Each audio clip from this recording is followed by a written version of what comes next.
Isang maaliwalas na hapon ang masisilayan habang abala ang matanda sa pagwawalis ng bakuran, napalingon naman ito nang marinig ang boses ng isang lalaking kakadating lang. Nang makita ng matanda si Harley at ang isang lalaki, agad niyang tanong kung ano ang dala ng mga ito. Sagot naman ni Harley na ito ay mga karne at alak na kanilang pagsasaluhan. Nakangiting tanong pa ni Harley kung sapat na ba ang mga ito, upang lumakas at mas maging malusog ang matanda. Napangiti naman ang matanda habang naiisip na marahil kasing edad na ni Harley ang kanyang anak, kung nabubuhay pa ito sa kasalukuyan. Isang pag-isnab ang iginawad ng matanda sa kasinabing hindi na niya kayang nguyain ang mga karneng dala ni Harley. Mapangasar na tanong naman ni Harley kung hindi ba ito kakainin ng matanda. Agad namang binawi ng matanda ang sinabi sa kanapangiti, saad pa niya nakakain siya ng kaunti dahil pinaghirapan ito ng dalawa. Malalaking kagat ng karne ang nilantakan ng matanda kasabay ng pagtungga sa alak, na animoy matagal nang di nakakakain ng ganoon kasarap. Napangiti naman si Trevor habang nasa isip ni Harley na batid niyang mag-aganya kumain ang Southern women, ngunit di pa din niya inaasahan na ganoon kalakas kumain ang matandang gabundok na ang pinggan ng pinagkainan. Nang matapos kumain ang matandang shaman, agad niyang pinunasan ng daliri ang bibig, sa kasinabing oras na upang simulan ang pag-uukit. Habang idinadarang sa mainit na apoy ang karayon, saad ng matanda na talagang masakit ang proseso ng pag-uukit. Tanong pa ng matanda kung handa ba ang isip ni Harley para doon. Tumatawang sagot naman ng nakahigang avatar na pinaghandaan na niya ang bagay na iyon. Sinabi pa niya na huwag mag-alala ang matanda dahil sanay na siya sa mga ganoong proseso, na ginagawa habang nakahiga siya sa isang kama. Hindi pa natatapo ang kanyang sinasabi ng isalpak ng matanda sa kanyang bibig, ang isang muning manika dahilan upang matigil siya sa pagsasalita. Nakangising saad ng matandang shaman na ito ang naging busel ng kanyang anak, nung mga panahong tinanggap nito ang kanyang engraving. Napasunod na lang ng tingin si Harley sa kamay ng matanda, nang subukan nitong itusok sa dibdib niya matulis na karayom. Takang napamura naman ang matanda nang hindi man lang ito bumaon sa dibdib ni Harley. Napatawa naman ni Trevor sa katanong kung may iba pa bang paraan upang gawin iyon. Sinabi naman ng matanda na wala nang iba pang paraan, kaya't mas lalo niyang hinigpitan ang kapit sa karayom saka itinaaas sa ere. Sumiryuso at nagliwanag pa ang mga tato ng matanda sa kasinabing wag silang mag-alala, dahil sisiguraduhin niyang hindi masasayang ang karne at inumin na ibinayad nila sa kanya. Mabilis niyang ibinaba sa dibdib ni Harley ang karayom sa kamay. Saad pa niya na oras na upang ipakita kung ano ang kayang gawin ng isang top-notch tribal head shaman. Napalaki na lang ang mata ni Harley ngunit wala siyang magawa at hindi rin makasigaw, kasunod nun ang pagliliwanag ng kanyang dibdib na kasalukyang inuukitan ng shaman. Isang maganda at nakasisilaw na simbolo ang naiwan sa dibdib ni Harley, kasabay nun natanggap niya ang enlightenment at skill na Chalco-style combat symbol. Nakangiti si Harley matapos matanggap ang simbolo ng isang great warrior. Hindi din maiwasang mamangha ng ating bida dahil aniyay mas maganda itong paraan, upang mapalago ang kanyang bio-aura. Ramdam din ni Harley ang pagdoble ng kanyang lakas at sa isip-isip niya, makakaya niya ng patumbahin ang isang uso gamit lang ang mga kamay. Napalingon naman sa gilid si Harley nang marinig ang mahinang pagdaing ng matandang shaman, agad din siyang napasigaw nang makita ang biglaang pag-upo nito. Tarantang tanong ni Harley at Trevor kung ayos lang ba ang matanda. Tumatawang sagot naman ng matanda na matagal na din nang huli siyang gumamit ng ganun katinding lakas, saad pa niya na nanghina lang siya ngunit ilang minuto lang ay babalik din ang kanyang lakas. Seryusong tinawag ni Harley si Trevor na agad ding napalingon sa kanya, sa kasinabing merong bagay silang kailangang gawin. Habang inuug-ug ang balikat ng matanda saad ni Harley na kailangan pa nila ng mas maraming karne, nang sa ganun ay manumbalik ang lakas ng matanda at nang sa ganun ay matapos nila ang iba pang kailangang tapusin. Napanganga sa gulat ang matanda saka nasabi sa isip na napakatigas ng ulo ni Harley. Kasunod nun umalangaw-ngaw ang sigaw ng shaman at inutos sa dalawa na pagpahingahin muna siya. Sa kabilang banda nakaluhod ang Saintess sa ibaba ng higaan ni Heinrich, habang walang tigil sa pagyusol ng mga dasal. Habang abala ang Saintess ay siya namang pagpasok sa silid ni Cardinal Payon, at nadatnang walang humpay sa pananalangin ang Saintess. May pag-aalalang saad ng matanda na kapag ipinagpatuloy ng Saintess ang kanyang ginagawa, maaari itong makaapekto sa kanyang katawan kaya't pakiusap niyang naghinay-hinay ang babae. Sagot naman ng Saintess na hindi ito lingid sa kanya, ngunit ayaw siyang pagpahingahin ng kanyang puso. Dagdag pa ng Saintess na hindi niya makalimutan ang mukha ng huli nilang pagtatagpo, kung saan nakipaglaban si Heinrich sa Immortal King hanggang dulo nang hindi man lang inaalala ang buhay nito. Agad namang samang-ayon ang matanda sa sinabi ng Saintess ayon pa sa kanya, animoy nagkaroon ng pagsilang sa panibagong bayani. Napatikip ng bibig ang Saintess saka pinagbulay-bulayan ang sinabi ng matanda na si Heinrich bilang bayani, agad niyang naisip ang nagliliwanag na kasuotan ng avatar at ang nakasisilaw nitong presensya habang nakikipaglaban. Napabalikwas naman sa gulat ang dalawa nang biglang magsalita si Heinrich kasabay ng pagbangon, sinabing masyado siyang pinupuri ng Saintess at ng Cardinal. Halata ang namuong saya sa dalawa saka agad na itinanong kung hindi na ba malala ang sakit. Sagot naman ni Heinrich na dahil sa pag-aalaga ng Saintess ay maayos na ang kanyang katawan. Gulat na natulala naman si Heinrich ng kapitan ng Saintess ang kanyang kamay, kasabay ng masayang pagtawag sa kanyang pangalan. Nagliliwanag ang mga matang saad niya na ipapagbigay alam nilang si Heinrich, ang tatanghaling panalo sa Grand Divine Order at bayani ng Out Erica. Lihim na napangisi si Heinrich dahil sa wakas ay nagtagumpay ang kanyang plano. Siya at ang Immortal King na si Hans ay parehong nasa lead role kung saan ninanais ng ating bida. Nasa isip pa ng ating bida na dapat bigyan ng parangal si Hans na gumaganap bilang Demon King. Nakatayo naman si Hans sa itaas ng building habang tanaw ang malawak na syudad. Ani pa niya na dahil isinilang na ang bayani oras na upang gampanan niya ang kanyang role bilang Demon King. At sa pamagitan ng kapangyarihan niyang Contagious Ministry Magic, mas palalawakan niya ang kanyang pinamumunuan kesa sa dati. Kasunod nun inumpisahang suriin ni Hans ang buong lugar sa pamamagitan ng natatanging kapangyarihan, nagliliwanag ang kanyang mga mata habang sinasabi na kitang-kita niya ang naiwang bakas ng mga masasamang gawa. Agad humakbang si Hans sa kapam-atom sa dulong bahagi ng building, at kasabay ng walang alinlangang pagtalon ay ang layunin na maihulog sa impyerno ang mga kriminal. Sa kabilang banda isang grupo ng mga first aider ang nagdudumaling isalba ang buhay ng mga tao, habang nag-uunahan ang mga ito na isilid sa sasakyan ng pasyente ramdam nila ang kakaibang presensya ng Hahomath. Napamura naman ang isang lalaki habang sinasabi na mukhang kumikilos na naman ang Hahomath, saka itinanong sa lalaking abala sa pagsuri sa naiwang bakas kung meron na ba itong idea tungkol sa nangyari. Sinabi naman ng lalaking Black Mage na si Ansong na isang bagay lang ang nasisiguro niya, isang makapangyarihan at delikadong nilalang ang nakabanggan ng mga lalaki. Habang pinagmamasdan ng walang buhay na katawan ng lalaki at halos bangkay na, sinabi pa ni Ansong na nakakamatay ang isang maling galaw. Dagdag pa niyang saad na ang ting-uusap ang Hahomask ay isang baliw na halimaw, dahil ang nag-umapa na black magic mula sa bangkay ay hindi masusukat ng isang tao. Paliwanag pa niya na ang katawan ng lalaking namatay ay wala ng laman, at base sa kanyang palagay ang kaluluwa nito ay kasalukuyan ng inaalipin. Nakangiti at animoy proud pang sinabi ni Ansong na kung siya ang malalagay sa gawong sitwasyon, hindi siya magdadalawang isip na piliin ang magpaalipin na lang. Bahagyang ikinainis naman ito ng lalaking kausap niya at sinabing hindi ito nakatulong, gayong si Ansong ang tinaguri ang pinakamahusay na black mage sa buong Korea. Pag-amin pang saad ni Ansong na wala siya sa kalingkingan kumpara ng Hahomask, kaya't hindi niya gugustuhin na magkaroon ng gaon kalakas na kalaban. Halata naman ang hindi pagsang-ayon sa kanya ng team leader, ngunit wala itong ibang masabi. Sa oras na iyon nagdesisyon si Ansong na tingnan ang sumpa na bumabalot sa bangkay ng lalaki, kung talaga bang ang Hahomask ang siyang may kagagawan nito. Agad niyang naramdaman ang lakas ng itim na kapangyarihan nang ilapat niya ang daliri sa noo ng bangkay. Hindi lang ito basta napakalakas kundi animoy nakita din niya ang tunay na mukha ng Hahomath. Napatulala at pinagpawisan ng malamig si Ansong, at agad na napabalikwas pa atros na animoy mawawalan na ng hininga. Tarantang napatanong ang team leader kung ano ang bakita ni Ansong, habang ang lalaki ay namumutla at yutal na sa pagsasalita. Wala sa sariling napangiti si Ansong sa kasinabing pakiramdam niya ay pwede na siyang mamatay sa oras ding iyon. Agad namang napamura ang team leader dahil sa narinig na sinabi ng wala sa sariling pusit na lalaki.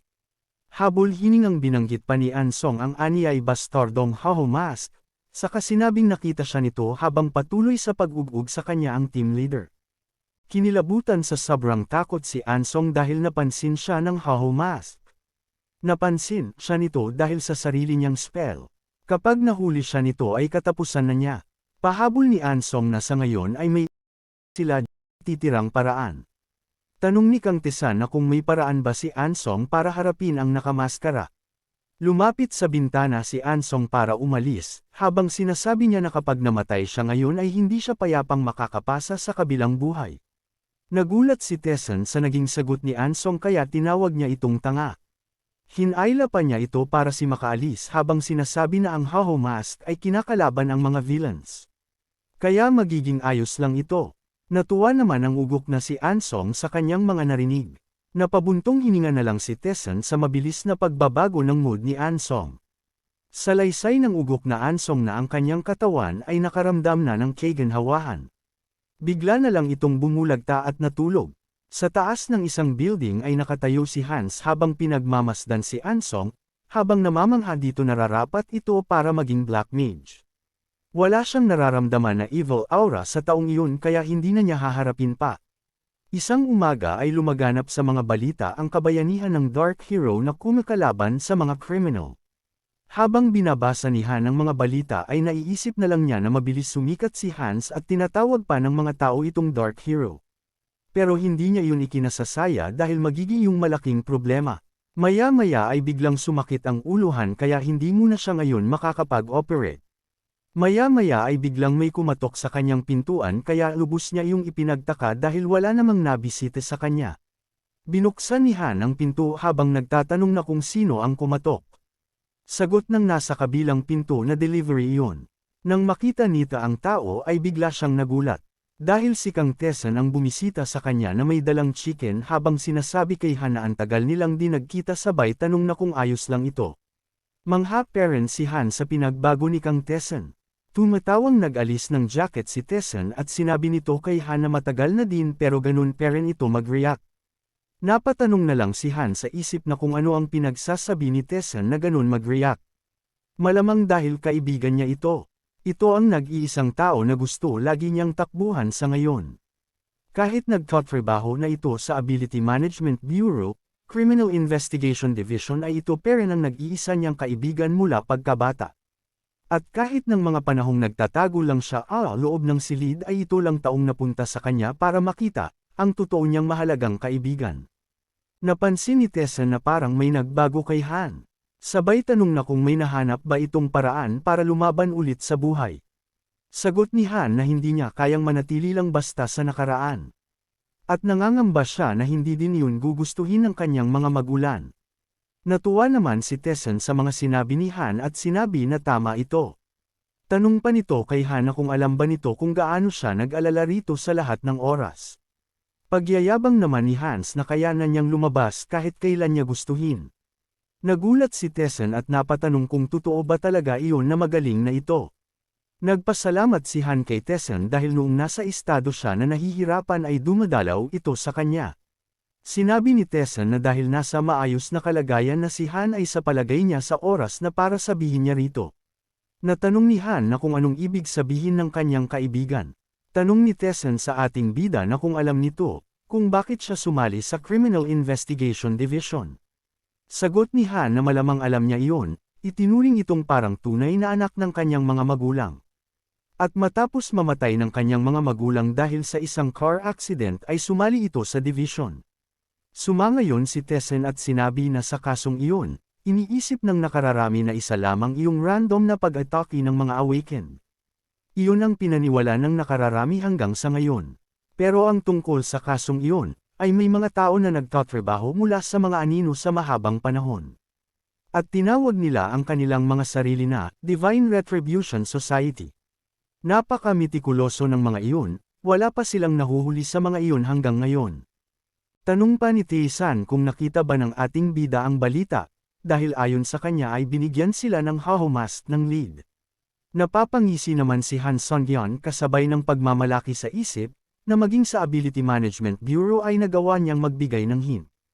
Masaya pang patuloy na nagsasalo sa hapag ang dalawa, saka mahigpit na paalala ni Tesan na ang mga sinabi niya ay huwag ilalabas ni Han Songyeon, dahil maari siyang makulong dahil dito. Malakas na tawa naman ang sinagot ng ating bida at sinabing wala naman siyang ibang nakakausap. Pag-iba naman ang usapan ni Han Song-yeon na narinig niya nagbibigay ng makabuluhang impormasyon ang naibibigay ng Haho Mask, kaya't isang malaking tanong para sa kanya ang ginagawang pagtugis dito ng Ability Management Bureau. Inis na ibinagsak ni Tae-san ang dalawang kamao sa lamesa, at sinabing ang bagay nga na ito ang kanyang ikinagagalit. Dahil maging siya ay hindi rin maintindihan bakit hinahabol ang isang taong gumagawa ng mabuti, at hindi na lang ito hayaan sa kanyang ginagawa. Lihim na ikinatuwa naman ng ating bida na pumapanig ang kanyang kaibigan sa Haho Mask. Sa kabilang banda sinabi ni Tae-san na uminom sila bilang selebrasyon, sa bagong simula para kay Han Song-yeon. Matapos ang kanilang masayang inuman habang nagkalat ang pagkain sa lamesa, sinabi ni Tae-san na iwanan na ni Han Song-yeon ang pagiging writer. Tanong naman ng ating bida kung ano ang mali sa kanyang trabaho. Napapaluha pa sa kakatawang saad ni Tae-san na hindi makatotohanan ang kwentong sinusulat ni Han Song-yeon, na tungkol sa Demon King at Hero. Lalo pa niyang hindi mapigil ang tumawa ng malamang Hans ang pangalan ng Demon King, na ani ay hindi niya maiisip kahit pa makarami siya ng inom ng kape. May halos inis namang paliwanag ni Song-yeon na naiiba at astig ang kanyang kwento. Tumatawang sinabi naman ni Tae-san na hindi ito naiiba kundi isang makaluma, habang patuloy pa din sa pagtawa. Mungkahing pahayag ni Tae-san na dahil nabuo na ang pangalang Hans, maaari namang sabihin ni Han Song-yeon na isa itong pinaikling pangalang, at ang Hans halimbawa ay pinaikling Hannibal Strauss. Agad namang napaisip ang ating bida nang marinig ito at nasabing mukhang mas maganda nga itong idea. Sinabi naman ni Tae-san na kung patuloy na magsusulat si Han Song-yeon ay maaari siya nitong tawagan anumang oras. Sa gitna ng kanilang usapan biglang tumunog ang cellphone ni Tae-san. Napakamot na lang si Tae-san sa ulo matapos makitang late na siya sa trabaho. Mabilis na naglakad si Tae-san palapit sa pintuan sa kasinabing pinapapunta na siya ng team leader, kaya't kinakailangan na niyang magmadali. Bubuksan na sana ni Tae-san ang pinto ngunit natigilan siya nang itanong ni Han, kung kamusta na ang lagay ng kanyang lola. Nakangiting lumingon si Tae-san at sinabing polola na ng polola ang kalagayan ng matanda, at kailangan nang ihanda ni Han ang kanyang sarili at emosyon. Natulala naman si Han sa narinig saka itinanong kung meron ba siyang magagawa upang tumulong. Sagot naman ni Tae-san na mag-focus lang si Han Song-yeon sa pagsusulat ng mabuti, at wag nang mag-alala pa dahil gagawin niya ang kanyang makakaya. Naikuyom naman ng ating bida ang kanyang kamao at hindi na nakaimik pa, habang inaalala ang kanyang pagkabata sa piling ng lola ni Tae-san. Masaya silang naglalakad habang hawak sila ng lola ni Tae-san sa magkabilaan nitong kamay. Sarap na sarap sila sa kanilang kinakain at sinabi pa ng matanda na sabihin lang sa kanya sakaling may gusto pang kainin ang dalawa. Hindi din makalikutan ng ating bida nang sabihin ng matanda na para na rin siya nitong tunay na apo. Naalala pa ni Song-yeon na inaalagaan siya nito at pinapahalagahan kahit sa paraang simple, ngunit ngayon ay malubha ang kanyang karamdaman. Habang papaalis si Tae-san seriusong naiisip naman ni Han, na naghihirap ang kaibigan na minsan nang tumulong sa kanya at wala man lang siyang magawa. Sa gitna niyon bigla siyang natigilan at naisip na meron siyang bagay na maaaring gawin. Nakangiting sinabi ni Han na magkakaroon ng malaking utang na loob si Tae-san sa kanya, at pagsisisihan ito ang pangmamaliit sa kanyang pagpapangalan sa mga karakter. Dahil ayon kay Han ang mga karakter na iyon na may nakakatuwang pangalan, ay siyang tutulong sa kanya at lulutas ng problema. Agad na pangisi ang ating bida sa kasinabing upang mapagaling ang isang tao, kinakailangan ng isang tagapagpagaling kagaya ng priest. At walang ibang pumasok sa isip ng ating bida kundi ang kilala niyang may taglay na lakas, at di matawarang divine power na nakakuha ng atensyon ng Archbishop, walang iba kundi si Heinrich ang may kakayahang pagalingin ang lola ni Tae-san. Ngunit agad ding natigilan ang ating bida upang pag-isipan paano may lalabas si Heinrich, dahil kung aalis siya matapos may talagang hero ay magkakaroon ito ng di pagkakaintindihan. Kaya't kinakailangan niya pang magintay ng tamang oras. Sa kabilang banda isang batang lalaki ang masayang naglalakad habang hawak ang isang bag ng prutas. Tanong naman ni Diana sa bata kung ayos lang ba ito at kung hindi ba nabibigatan sa kanyang dala. Nakangiting sagot naman ng bata na ayos lang siya hanggang sa hindi niya mamalayan ang pagdupilas ng bag sa kanyang kamay, at gamulong ang ilang piraso ng mansana sa sahig na agad din naman niyang hinabol. Nag-aalalang sinabi naman ni Diana na huwag tumakbo ang kanyang kapatid. Tumigil sa paggulong ang isang mansanas nang bumangga ito sa paa ng isang lalaki. Dahan-dahan naman itong pinulot ng lalaki sa kasimabong kailangang hawakan itong mabuti ng bata, na nagpatulala naman sa magkapatid. Bigla namang nagliwanag ang mukha ni Diana nang makilala kung sino ang lalaking sa harap niya, at agad napasabi ng Uncle Hines na nagpangiti naman sa avatar kasaunod ang pagtatanong kung kamusta na ang dalawa. Takang tanong ng bata kung ang kaharap ba nila ay talagang ang kanilang Uncle Hines, dahil nasa isip niyang malaki na ang iniba ng itsura nito kumpara sa dati. Nakangiting tanong ni Diana kung bakit huli na dumating si Hines, sagot naman ng avatar na naging busy lang siya ng halos ilang buwan.